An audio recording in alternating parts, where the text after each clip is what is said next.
People are encircled by shading each day, both in the regular and produced condition. In some cases hues can clearly stick out, and different occasions they may blur away from plain sight. It very well may be anything but difficult to underestimate shading, without considering its full effect or how it even functions. So here are 10 goodies about shading that you probably won't know. On the off chance that somebody had asked you what number of hues exist, what might you say? Indeed, things being what they are, the natural eye can as a rule see around 10 million hues. This is because of a huge number of extraordinary cones in the eye, which can distinguish color. Now and again certain cones may glitch, and this causes visual weakness. Different occasions. An individual may have tetrachromacy, which implies they have an additional sort of cone and can see up to 100 million colors. However, in light of the fact that we can see every one of these hues doesn't really imply that we have names for them all. Pantone as of now has 2,678 named hues in their illustrations plan assortment, while Crayola has only 120 distinctive pastel hues. In any case, that is still a great deal of hues. Unmistakably, there are an amazing measure of hues noticeable to the natural eye. In any case, shouldn't something be said about hues that are not obvious?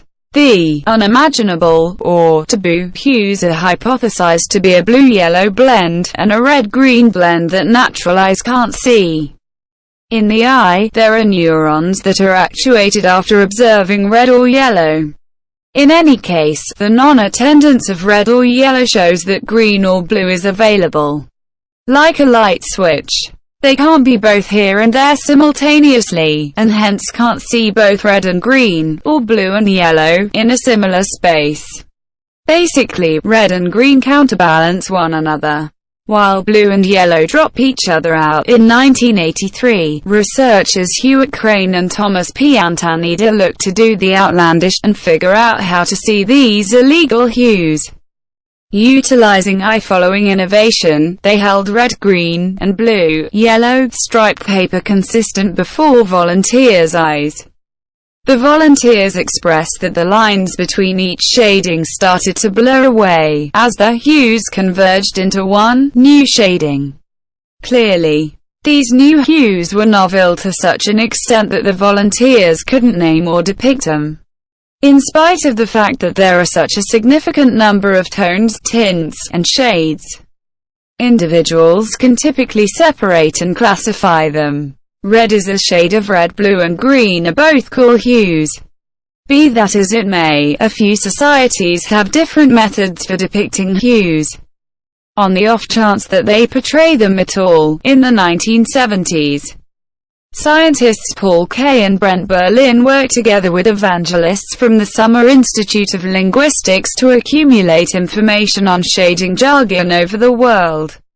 These preachers would show shading chips to individuals in innate networks, and request that they portray each shading. At times, for example, the Kandoshi language, the network individuals didn't have explicit names for each shading. Rather, they may portray a yellow chip as Pt Sayaro, which alludes to a yellow-hued winged animal. Significantly, all the more fascinating is that they didn't separate hues in a similar way as the Western Roy GBIV model. For example, they utilized a similar word Kavabana to portray all tints among green and purple. In English, green, blue, and purple are viewed as independent classifications, with much more words to portray the numerous shades of each. Indeed, even in English, the jargon and order of hues has changed after some time.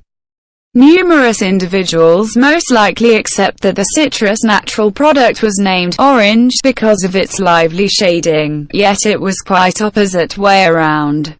Until the late 15th century, the shading orange didn't have its own name. Rather, it was essentially alluded to as yellowish red, or a shading among red and yellow, when dealers started to carry oranges to Europe from Asia. The brilliantly hued natural product built up orange as its own shading. Initially, the organic product was named Naranga in Sanskrit, and this became Narange in French, which at that point became orange in English. Oranges turned into a descriptor for different things that common. They were splendid tint, one may state, a jewelry the shade of oranges, or an orange-hued leaf, for instance. In the long run, orange took on a subsequent definition and turned into the name of that yellowish-red shading. How often has somebody approached you for your preferred shading? Indeed, even online tests frequently suggest this conversation starter. Everybody has their own top pick, and in some cases the most loved can change after some time. In this way, it might be fascinating to discover that in general, one shading appears to stand apart as the most top choice: blue. Indeed, even as right on time as 1941, examiners have seen shades of blue as favored over the various hues, and that hasn't changed in later examinations, either. Back in 2011, Scott Design Inc. led 2 overviews to locate the most and least famous hues. Blue was the most mainstream, with 27% of votes, while green came in runner-up with 18% of votes. Simultaneously, earthy colored won for being the least most loved shading. Just 3.5% of members expressed that blue was their least most loved color. Then, in 2017, the paper organization GF Smith propelled an online survey that permitted members to choose their preferred shade. After 30,000 individuals from 100 nations cast their votes, the triumphant shading was reported to be a shade of greenish blue, presently named Mars green. While it is named green, there has been banter about whether it is genuinely a shade of green or a shade of blue, as it certainly contains traces of both. In any case, unmistakably blue and green are very popular colors. Fears are known to be solid, silly feelings of trepidation that individuals may feel toward explicit triggers. Regular fears incorporate arachnophobia, dread of insects; acrophobia, dread of statues; and claustrophobia, dread of encased spaces. However, numerous other regular fears exist too, for example, chromophobia. Chromophobia is the dread of hues. And there are additionally explicit fears for explicit hues. One model is xanthophobia, the dread of the shading yellow. Like different fears, chromophobia can cause extraordinary uneasiness, alarm assaults, unpredictable heartbeat, and sickness. Reasons for this unusual dread are thought to incorporate PTSD or partner a specific shading with something very undesirable. The rainbow is regularly used to speak to the entire range of noticeable shading, yet red doesn't really happen in the rainbow. In most straightforward terms, the rainbow comprises of red, orange, yellow, green, blue, indigo, and violet, and in a specific order. Be that as it may, red would be somewhere close to the 2 parts of the bargains. Red and violet colors are frequencies of light that are typically seen dependent on which frequencies are ingested or reflected off of an article. In the event that an item retains all frequencies aside from green, at that point green light is reflected and the article seems, by all accounts, to be green. On the off chance that 2 frequencies are reflected at the same time, the eye will locate the normal shading between those 2 frequencies. For instance, if the article reflects blue and yellow light, the item will seem green, since green is somewhere between blue and yellow on the range. All in all, if both red and violet, the far edges of the range, are reflected, how might the article show up? Actually, the shading green is arranged equally among red and violet. However, green is clearly a very different shading than both of those. To redress, the mind basically transforms the range into a circle, or wheel, with fuchsia shutting the hole among red and violet. So while fuchsia is particularly a genuine shading, it is novel by without its own frequency and spot in the rainbow. It's conspicuous how shading influences our feeling of vision. However, perhaps less clear that it can have significant inner mind impacts also. Shading brain science is the investigation of how hues influence an individual's feelings, considerations, and even conduct. Marking is a field where shading brain science is regularly utilized. Organizations utilize explicit hues to impact shoppers.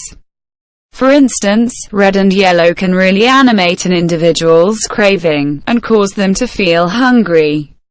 It is anything but an incident that numerous natural ways of life have fused these hues into their logos. Additionally, shading can even improve consideration and memory. An analysis by Frank Farley and Alfred Grant addressed whether shading or highly contrasting media introductions would influence subjects' memory. Their outcomes demonstrated that the subjects did, indeed, show better memory of the hued introductions. Other research has likewise scanned for common-sense utilization of shading in helping Alzheimer's patients, individuals with chemical imbalance, and individuals with dyslexia. While shading can have mental, subliminal impacts on us, for example, memory maintenance, hues likewise have emblematic implications. Some imagery is self-evident. Red methods stop, though different implications are less applicable to regular day-to-day existence. Blue can represent trust and steadfastness. Imagery additionally fluctuates extraordinarily across various societies. In Western culture, white frequently speaks to blamelessness, harmony, and virtue, and is regularly utilized in weddings. Nonetheless, in China, white is related with death and grieving and frequently worn to funerals. Color imagery isn't concrete inside a solitary culture, as affiliations can change after some time. Envision an infant shower. Everything is generally pink or blue, contingent upon the sexual orientation of the infant. Actually, for a lot of history, this was not the situation. Until the mid-1900s. Neither one of the colors was related with one sexual orientation or the other. The two people sported blue and pink. At that point, apparel stores started suggesting that young men be wearing pink, and young ladies be wearing blue. It is accepted that these organizations essentially wanted to build deals by urging guardians to buy a whole new arrangement of garments for another child.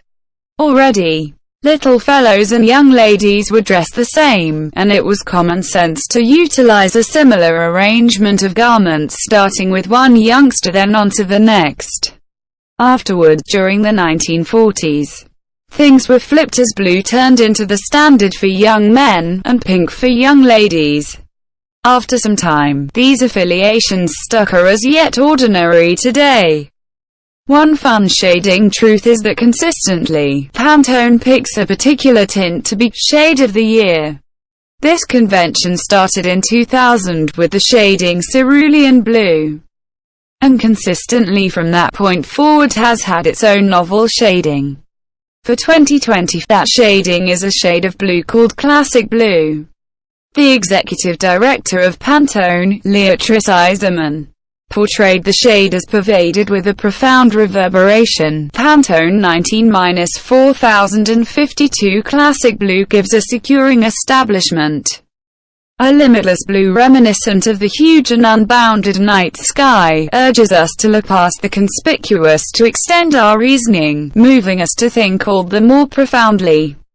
Increment our point of view and open the progression of communication. This thought may appear to be senseless or for no particular reason.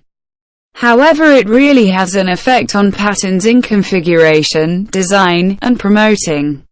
At the point where the new shading is declared in December, numerous bloggers will even post tips and thoughts for utilizing the shading in Perusa's closet, Inside Plan, Internet-based life, and so on.